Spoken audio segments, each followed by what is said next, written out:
John is just the spiritual center of the scene, as far as I'm concerned. You know, and with Katie, they've created so much amazing stuff that has inspired all of us. So, without further ado, John Constable and Katie Chaos. Yeah, where's my halo?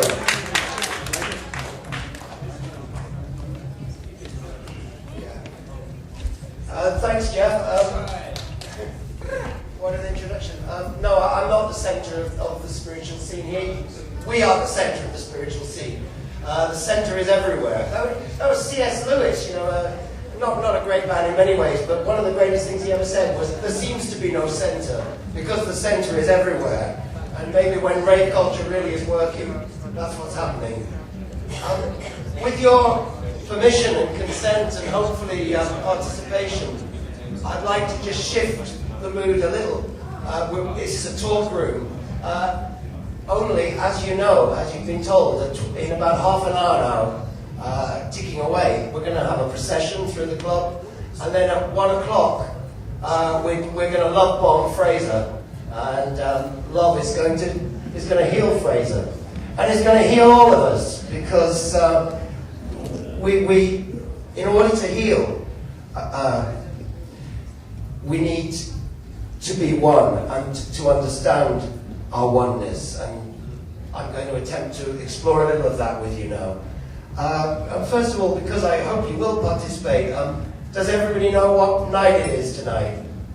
Full moon! Hey, full moon! It is full moon, but it's not only full moon. Anybody see the poster? Scoop's fantastic poster. Yeah. If you had, you would know it is London Heart Activation Night. Hey! Yeah. So we're here to activate the heart chakra. And as luck would have it, I'm wearing an original Synergy t-shirt as one of those souls that Dan wants to track down into. Yeah, it's the heart to activate, and so in a very simple and small and humble but maybe significant way, I'd like to invite you to join with me to open the pathways in the heart of the city, in London, the heart chakra, heart of the city, city of the heart. Because we're going to go out there and love bomb Fraser, let's just remind ourselves of 3 reasons we're here. First, we're here to celebrate his life in life. You know, we're not going to wait for Fraser to die. In fact, we're looking forward to doing this again with Fraser next year and the year after and the year after. And we're here to celebrate all our lives in Fraser. This has already been happening tonight. People getting up and testifying how Fraser changed our lives. So we are one in this. And we're here to help provide something for his alternative cure. Let's not forget that. I want to get this out of the way fast, but we're not just here to open the heart, but maybe to open the wallet. And all of us here, including people like me who are getting up and speaking and may have got in for free, we should maybe all of us look at our conscience and look at those buckets a little later. So let's not forget love in action. Praise bomb! Yeah, praise bomb. Praise bomb! And we're here to heal Fraser, to heal ourselves in this oneness. There are many, as Lizzie, I think, recognised, there are many traditions represented in this room, many different paths to healing and spiritual work, and I'm very conscious of that, and I'm not seeking to in any way be the centre of your universe, or certainly not to guru it up here.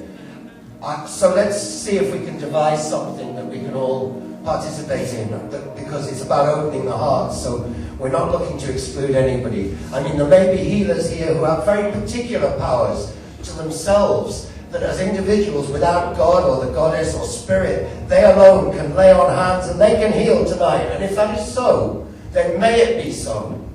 I don't prescribe that. My own method and work in spiritual work and healing work tells me that I don't heal. The best I can do is get out of the way and let it heal. Let it do the work. Whether you call it God or the goddess or spirit or life. So the trick for me has always been very much to get out of the way. And that's what I'd like to explore with you right now. And before I do, I'm just going to ask if someone can lubricate my mouth in some way. Do you have my bag there? Yeah. There's a bottle in there. Thanks. John, do you know where you are? Do I know where I am? I'm in heaven. I'm in heaven. That's what you asked for. I can have what I ask for. Okay. Be careful. Can I? Yeah. Be careful what you wish for. Well, it's all right. We're working on the water source. Thank you. It's cool. We are participating here, so even if I'm not talking, we're all working on this together. Let's just start this maybe by getting in touch with our breathing. So even when I talk, you don't just have to listen to my voice. You've got something quite interesting happening there inside you with your breathing, and even more, something that's powering you, all of us, powering each of us, the heartbeat. Boom, boom. Boom, boom. Boom, boom. Boom, boom. Boom, boom. Maybe we'll do some boom booming like a mantra a little later. And work with a couple of mantras. So how are we going to get out of the way? Open the heart, open the pathways of the heart of the city. Let's start. We've got the boom boom of our own physical heart, but maybe together we'd just like to visualize each in our own way, because we know as well as a physical body, we each of us have many subtle bodies, etheric, astral bodies, energy bodies, light bodies. And in our each, according to our own understanding, according to our own visualization, let's just visualize all of us sitting here together. Very simple, very little transformation needed, it's all here already. Here we are in our energy bodies, and at the center of each body is the heart. Maybe let's visualize that, visualize the egg of the aura around each one of us, some of the eggs gently intersecting, the little energy exchanges that are going on, because none of these eggs are hermetically sealed. Indeed, the whole basis of the healing act that we engage in tonight is based on the fact that none of us is hermetically sealed. You are another I self. This is clear, and this is shared in all the great traditions of spiritual work, and in the individual work that has any meaning, that has any foundation, is rooted in that understanding. You, I, we are one. And this is why so often we recognize the things that we really are in conflict with one another are very often those mirror images of ourselves, which we haven't yet processed. And so let's, as we're breathing and as we're feeling our heartbeat, let's just very gently release on those things. Release on any grudges. I mean, we heard a few testimonies of people who felt things got burnt down when they worked with Fraser. Well, we probably get quite a few hands up, including myself. But I'm here in love of Fraser, who changed my life in many, many powerful ways. He's not a perfect human being or a saint. I'm not, and I don't see any living masters in this room, and I see nothing but living masters and mistresses, and Fraser is surely one of them. And this great paradox, let's celebrate. We live in a dualistic universe, and in this dualistic universe, everything I say, its opposite is also true. So let's just not worry about this as any kind of doctrine or belief system. This is just a practice that we're going to do for the next 20 minutes to tune us up, to clean our synapses, to open our hearts, to open the heart. Visualize now the heart beating at the center of this beautiful egg. And because we're going to attempt to heal, let's calm ourselves right down with a lovely blue mist. Many of you will have done this exercise, a gently protective and healing exercise, to imagine each of our auras now, and the whole room filling with a blue mist that is calming us, that is bringing us into the frequency of healing. The breathing, the heartbeat, boom boom, boom boom.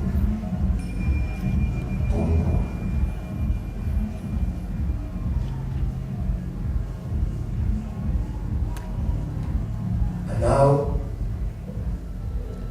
we're going to move beyond not only our own hang-ups, but our own illusions about who we are. Because let's just experiment with the idea that so many things we're constantly told that we are illusions, and that one of the real madnesses of the culture, the dominant culture that we live in, is the madness of what we might call reification, the turning of everything into things. Everything becomes a thing until even we become things, and we are constantly dominated by the need for more and more things, and we really lose sight of our true potential to be process, to be channel, to be evolution and transformation, and this constant process. And so if we're to even presume to seek to channel healing energy tonight for ourselves and for our brother Fraser, our friend in mind, then let's work now to really empty ourselves, to invoke this emptiness, to just get out of the way, to become a perfect gateway, doorway, portal, channel, current, stream. And to help us with that emptiness, I'd like to invoke the Buddhist Heart Sutra to draw our attention to this great scripture of the Heart Sutra, because we're working on the heart. The Heart Sutra is an extraordinary text.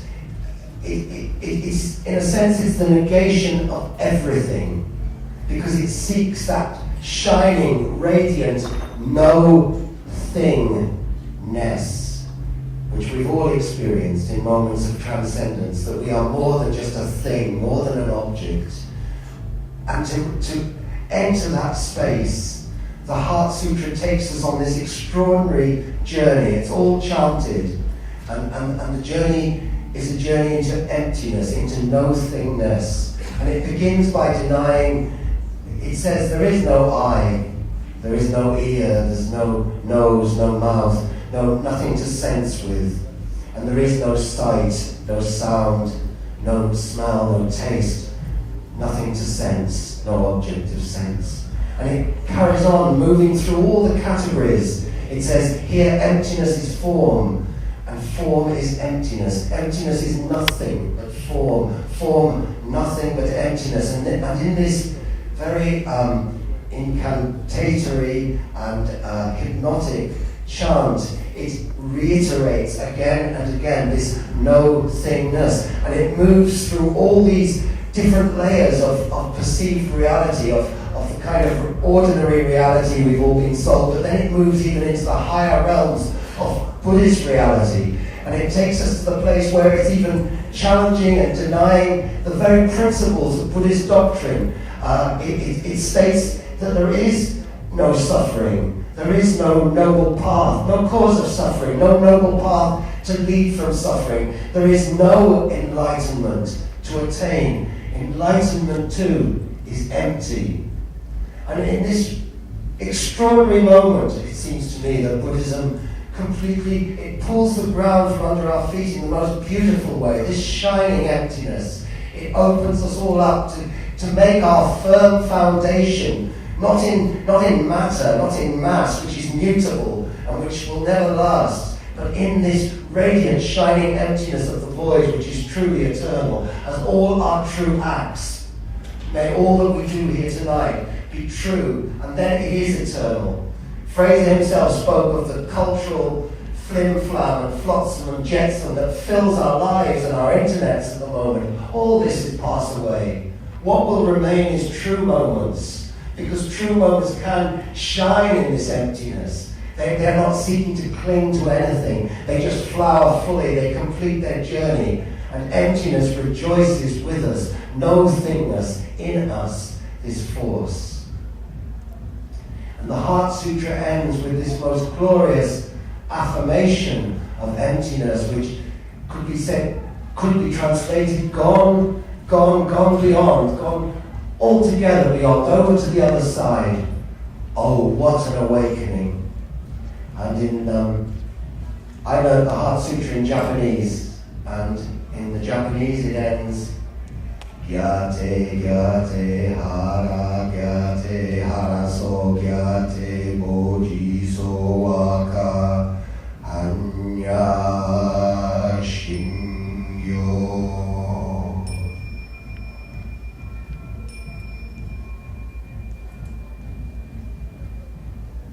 I'm just going with the spirit of what's here tonight, and one thing that's here tonight is two very important people from the Buddhist scene, and I don't profess myself a Buddhist, but I find myself today in the service of this Buddhist teaching of emptiness, because perhaps I need to empty myself. And Lokabanu, if you would, is that Lokabanu there in VJ? Maybe the two of you would just come up. I don't, if you're not too shy.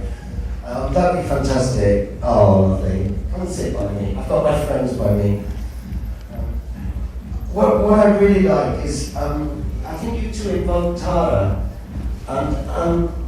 Is it possible to invoke Tara for a few moments here for us? I mean, all for a few minutes. Yes?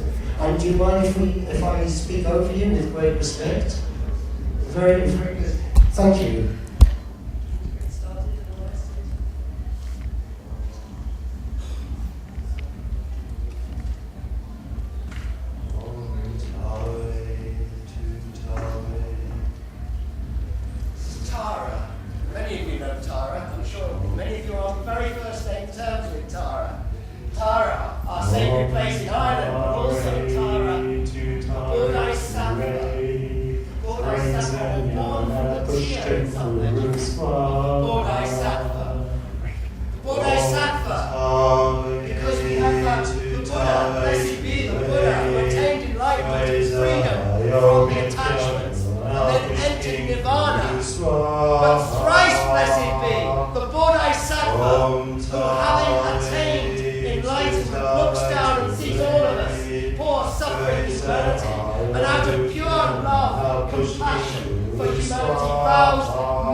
Tara is with us, well then even our enemy, our adversary, is our ally here in this work of cultivating metta, compassion in our hearts, to open the heart, to fully open the heart. Let's hold our adversary in mind and give them compassion, because we know not what their journey is, but what their broken, lonely moments may be. Now thirdly, let's invoke our friend in mind. We know who is here. We know we're here for Fraser. Let's hold him as our friend in mind. And around that throne on which we place our friend in mind, shining and full of life and energy and healing, radiating his healing to us. Then let's enter into that space. If we wish to place a loved one in need of healing beside the throne on which we now place Fraser, then let us do so. And let's give our unconditional love to them.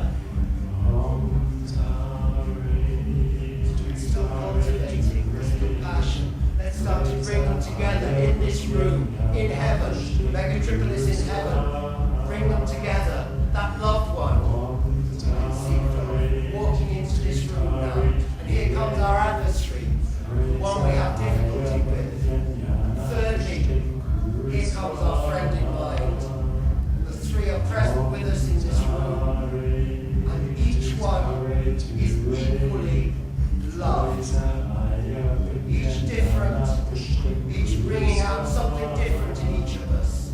But each of these people that we brought into the room in mind is loved now equally, because compassion is beyond what we like or dislike, or whether someone's being nice to us this week or burning us.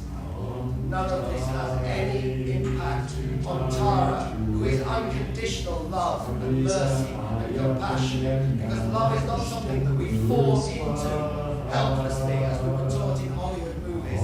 Love must be something that we rise in, that we invoke into us for our processes of healing and transformation. Om Tara, Tutare, Tume Svaha, calling Tara into our lives, into our emptiness, her compassion, to transform us all in this moment.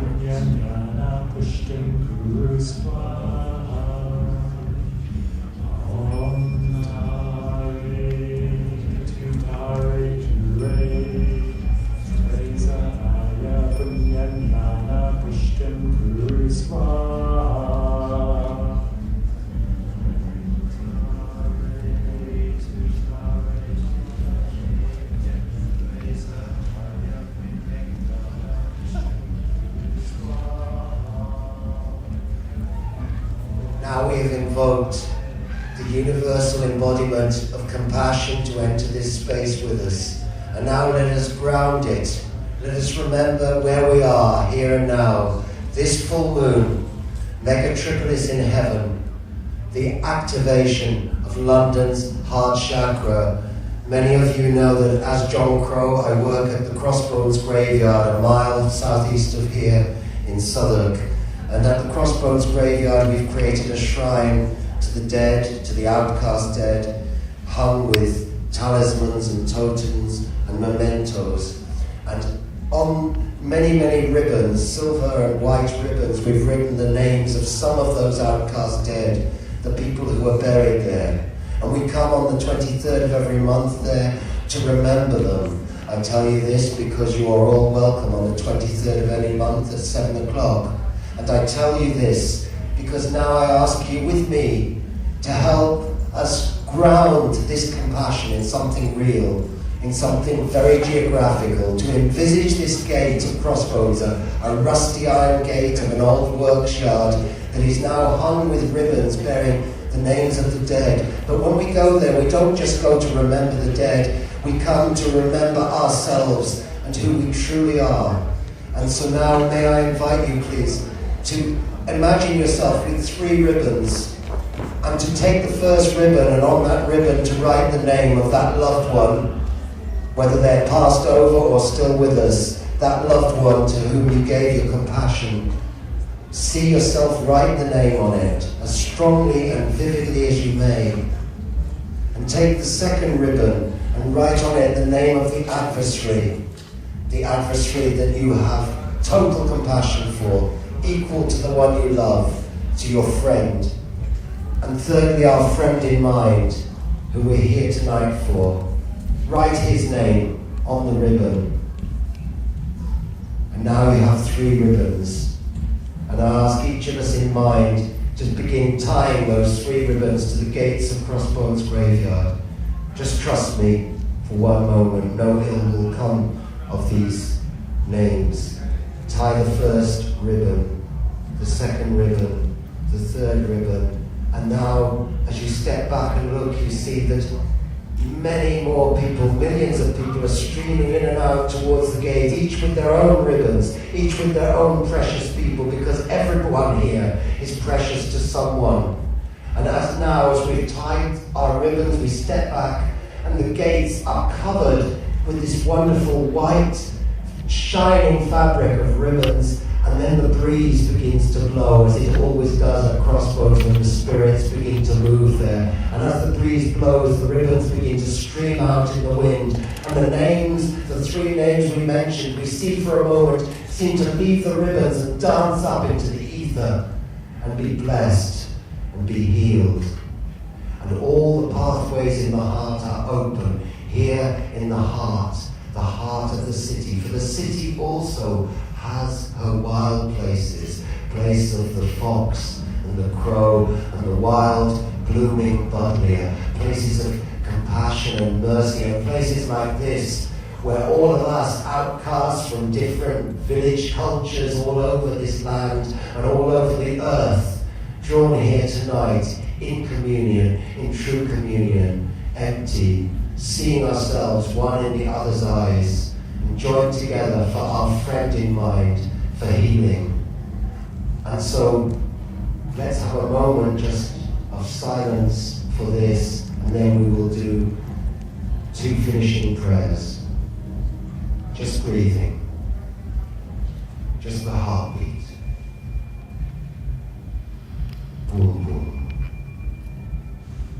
Boom, boom. Boom, boom. Boom, boom. Boom, boom.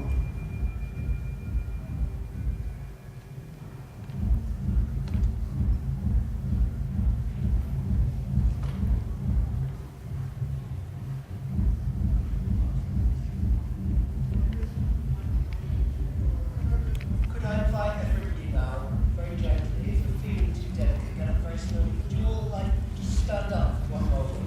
We're going to make an affirming vow to our friend in mind. I've taken you to Crossbones, a very special place to me, because I wanted to bring my special healing energy to this night, as each of you are doing. And I'd like to I was allowed a blessing by a very powerful Brazilian healer, Baixinha, who channels the spirit of Tupinambá. And she gave me his blessing and protection for our work with the spirits of Crossbones. And this is her blessing of the Caboclo Tupinambá. A Caboclo is a native spirit, a spirit of place. And this is a blessing for all of us as one. And traditionally the blessing is made by raising the right hand, rather like an oath in court. I kind of would like us all to do this. And please trust me, I won't make you swear anything that will give your souls to venture capitalism or anything like that. Yeah, where you people get their hands up. Okay, so I'm gonna, it's like call and response. I'll call, and if everybody together responds, Katie will give you a good sense. Katie Chaos here, who sat in silence, but actually has been holding the energy, as she always does while I talk. This is the blessing of the Caboclo Tupinambá, to be repeated, each word and then each phrase, you will see as appropriate. Life! Life! Health! Health! Happiness! Happiness! Open pathways! Open pathways! Health in the heart! Health in the heart! Peace in the spirit! Peace in the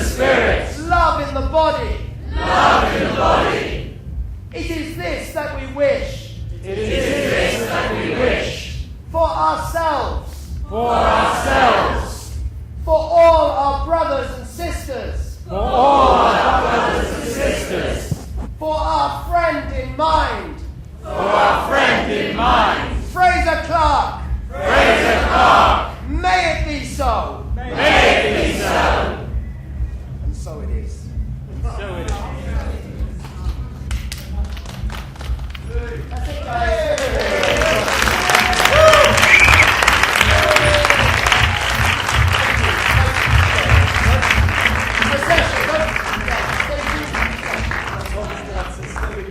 I remind you that at 1 o'clock we're all going to go to the main dance floor. Well, everyone who wants to go to the main dance floor for the healing ceremony of Fraser. And John and Katie, that was incredible. Thank you so much. Thank you so much.